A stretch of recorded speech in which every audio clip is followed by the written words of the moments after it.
Ce sont les sons d'une cérémonie de sortie de veuvage à Aganli, dans le zoo.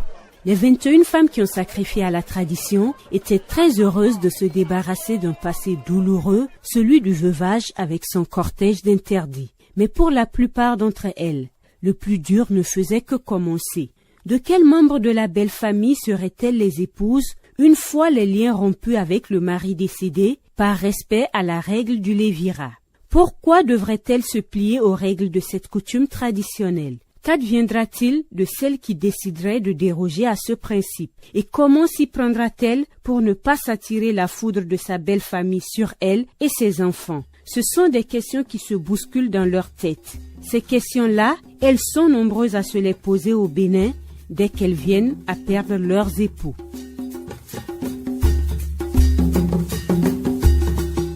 Bénin.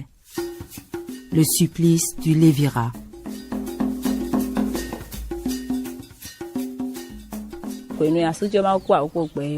Quand mon mari était encore vivant, il avait un frère qui l'aidait parce que mon mari était handicapé.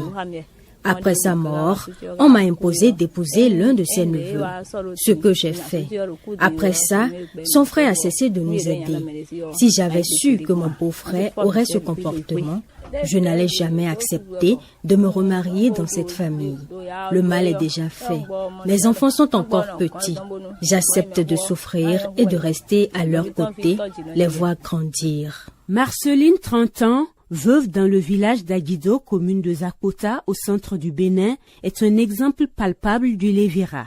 Comme elle, Mélanie, Bernadette, Angèle, Rosine, Philomène ou Jacqueline, toutes béninoises, ont vécu ce moment. Après le décès de l'époux et le veuvage, à peine ont-elles fini de pleurer leur mari défunt qu'on leur propose de se remarier à un membre de la belle famille. Mélanie. Juste après les funérailles de mon époux, on m'a proposé de me remarier dans la belle famille. J'ai refusé, mais il n'y a eu aucune résistance du moment où je me bats toute seule pour m'occuper de mes enfants. Philomène.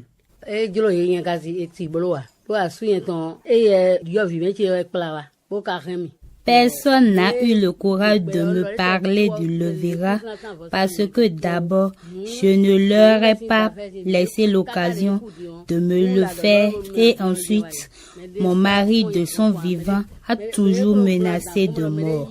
Quiconque voudrait reprendre sa femme après son décès. Aujourd'hui, ils savent tous que ce sont mes enfants qui représentent mon mari. Bernadette. Après la mort de mon mari, la belle famille a voulu que je me remarie avec l'un de mes beaux-frères et je n'ai pas accepté. À cause de ce refus, ils ont commencé par m'infliger une torture morale. Excédée, je suis revenue chez mes parents. Le lévira, une pratique traditionnelle ou coutumière qui est une forme de violence, remonte à plusieurs années. Sa Majesté Dada Dagbo Hunon Hunan II, chef spirituel traditionnel à Ouida, explique de son point de vue le sens de cette coutume. Le but du lévira, c'est de prendre soin de la femme qui est respectueuse, parce que, avec toutes mes excuses, il y a des femmes qui ne sont pas du tout respectueuses. Dans le temps reculé, les femmes sont respectueuses de la tradition et dès lors qu'on dit, voilà, ça se respecte. Donc, le lévira n'est pas en fait pour faire du mal à la femme. C'est plutôt pour la mener à rester dans la famille, pour ne pas être, comme on le dit, la risée des gens.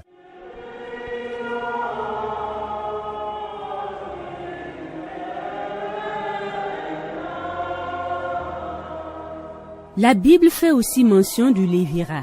Le père Maxime Ahomagnon, ex-curé de la paroisse Sacré-Cœur de Savie à Ouida, nous en cite quelques versets. Entre autres références bibliques sur le lévira, nous considérons Genèse 38, verset 8, qui dit que c'est Judas même qui ordonne à Onan d'aller vers la femme de son frère afin de remplir le devoir de beau-frère, c'est-à-dire le lévir avec elle. Il y a aussi Deutéronome 25, versets 5 à 10, qui dit que le lévira est érigé en loi afin que le souvenir du défunt soit perpétué. Si des frères demeurent ensemble et que l'un d'eux vienne à mourir sans enfant, la femme du défunt ne se remariera pas au dehors avec une famille étrangère. Son lévire viendra à elle et exercera son lévirat en la prenant pour épouse. Et le premier-né qu'elle enfantera relèvera le nom de son frère défunt. Ainsi, son nom ne sera pas effacé d'Israël. Il y a encore d'autres références. Par exemple, Ruth 1, versets 11 et 13. Il y a aussi Ruth 4, versets 5 et 6.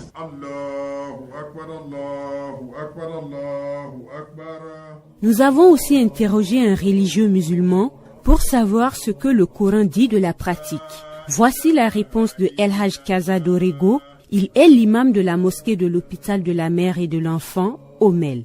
Je dirais tout simplement que, en vertu de l'honneur, de la haute place que Dieu a accordée à la femme, le lévirat n'existe pas en islam. Mais cependant, lorsque une femme perd son mari, l'islam a mis des dispositions. Il y a une période de veuvage à observer qui est de 4 mois, 10 jours. Au terme de ce délai, il est permis à la femme de se marier. Quand on va dans le chapitre 4 au verset 19, on dit il ne faut pas obliger les femmes pour les marier contre leur gré. Donc, vous recueillez leur avis. Quand elles sont d'accord, ça passe. Contrairement à ce qui se passe dans la plupart des traditions où on s'assoit, on dit le mari est mort, donc celui qui a droit à marier la fille automatiquement, c'est le petit frère. Il n'en est pas ainsi. On demande l'avis de la femme. Du point de vue sociologique, comment peut-on comprendre le lévirat? Émile Ologoudou, sociologue, tente de donner une réponse au phénomène. Le lévirat, au fond, il n'y a pas de jugement, de valeur immédiat par rapport à ça, parce que on considère que une femme qui entre dans une famille n'en sort pratiquement plus. Mais il y a quand même des exceptions, c'est-à-dire qu'on n'oblige pas la femme, c'est-à-dire que la femme donne son consentement. Parce que entrer dans une famille implique aussi que la femme y apprend beaucoup de choses. Bon, il y a toujours consentement quand même pour que ça réussisse. Éventuellement, je parle d'éventualité parce que comme sociologue, je ne peux pas exclure cette façon-là aussi de continuer le ménage. Femme respectueuse de la tradition, Jacqueline est restée 2 ans en réclusion à la mort de son mari. Elle s'est ensuite soumise au lévirat, puis s'est astreinte. Les funérailles finies, on m'a imposé un membre de la famille qui résidait en Côte d'Ivoire. J'ai pas voulu céder parce que je ne voulais pas laisser mes enfants seuls. Mais la belle famille m'a promis s'occuper d'eux et je suis allée rejoindre mon beau-frère en Côte d'Ivoire. Je devais sacrifier à la tradition et je l'ai fait. Malgré cette promesse, je n'avais pas le cœur en paix. J'achetais du poisson que je revendais et j'envoyais de l'argent et des vivres à mes enfants. 4 ans après, je suis revenue au Bénin prendre soin de mes 4 enfants et plus personne ne me l'a reproché. Cette forme de violence imposée aux femmes, Maître Marie-Élise Bédot, de retour sur sa terre natale après ses études de droit en France, a eu du mal à l'accepter, dit-elle. Et pour la combattre, l'Association des femmes juristes du Bénin, dont elle est la présidente, mène depuis 11 ans des actions contre ces cultes et cérémonies qui retiennent encore captives les femmes. Quand je suis rentrée au Bénin, je me suis rendu compte que quelque chose n'allait pas. Le code civil que j'avais eu comme instrument de travail, je devais le jeter. Tout ce qui m'a accompagné jusqu'en 1987, quand je suis rentrée dans ce pays, je devais jeter ça.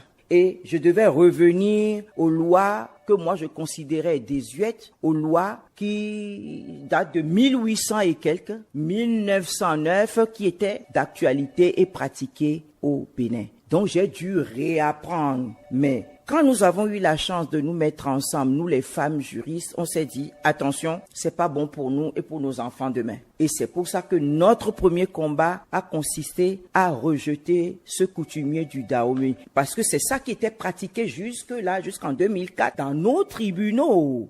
De ce combat, il en résulte une loi qui interdit aujourd'hui la pratique du lévira au Bénin. Maître Marie-Élise Bédo, présidente des femmes juristes du Bénin. L'article 122 du Code des personnes et de la famille dit très bien ceci. Est prohibé pour cause de parenté ou d'alliance le mariage de toute personne avec 1. Ses ascendants ou ceux de son conjoint, ses descendants ou ceux de son conjoint, jusqu'au 3e degré, les descendants de ses ascendants ou ceux de son conjoint. À partir de ce moment-là, sans le dire de façon expresse, le lévira est prohibé.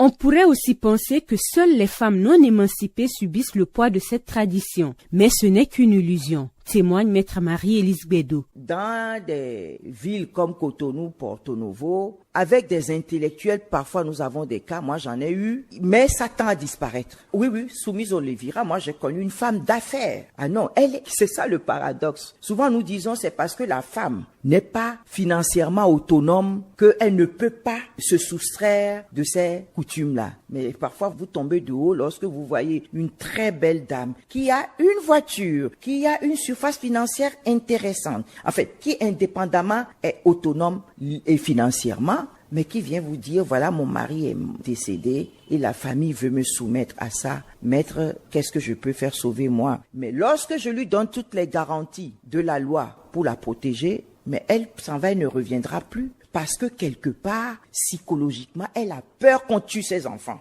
Parce qu'il y a des menaces. Pourtant, Rosine et Angèle, toutes deux du monde rural, ont pu refuser, elles, de se soumettre à la coutume. Rosine vit à Adjido et Angèle à Ouida. Elles ont dit non sans être inquiétées. Elle témoigne. Rosine: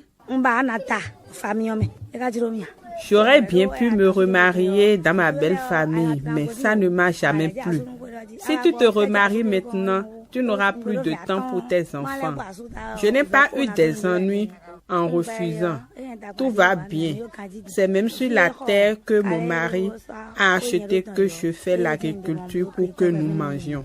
Angèle: après le décès de mon mari, ils ont dit que j'allais me remarier dans ma belle famille. J'ai refusé et je suis retournée chez mes parents. Mais il y avait un cousin à mon mari qui me portait assistance. Je n'avais pas vite vu ses intentions. Plus tard, j'ai compris que c'est parce qu'il me voulait qu'il s'occupait de nous. Il venait tellement que je me suis laissée aller et avec lui, j'ai eu un enfant. Après, il ne s'occupait plus de nous. J'ai dû partir. Je suis finalement revenue chez mon mari défunt. Ici, tous mes enfants sont avec moi.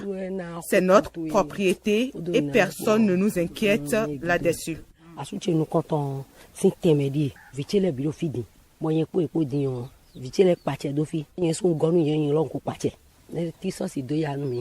Ce refus des femmes ne date pas d'aujourd'hui, nous confie le sociologue Émile Ologoudou.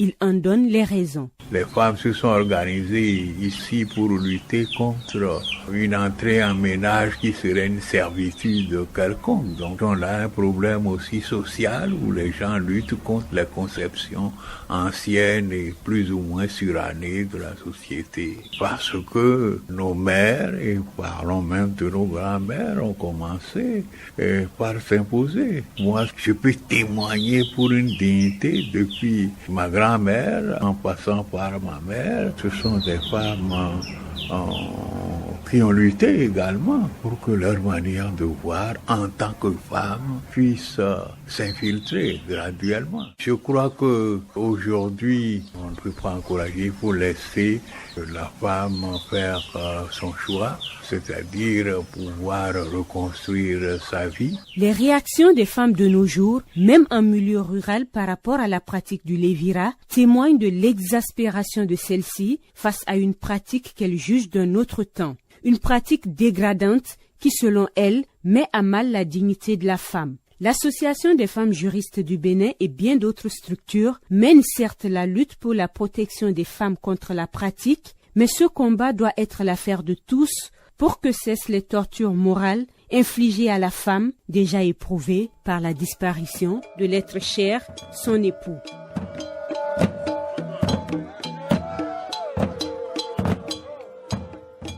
C'est la fin de cette émission consacrée au Lévira, cette violence faite aux femmes qui ont perdu leur époux dans plusieurs régions du Bénin. À la prise de son, Marie-Thérèse Azon. À la réalisation, Mirabel Akpaki. Merci de nous avoir suivis.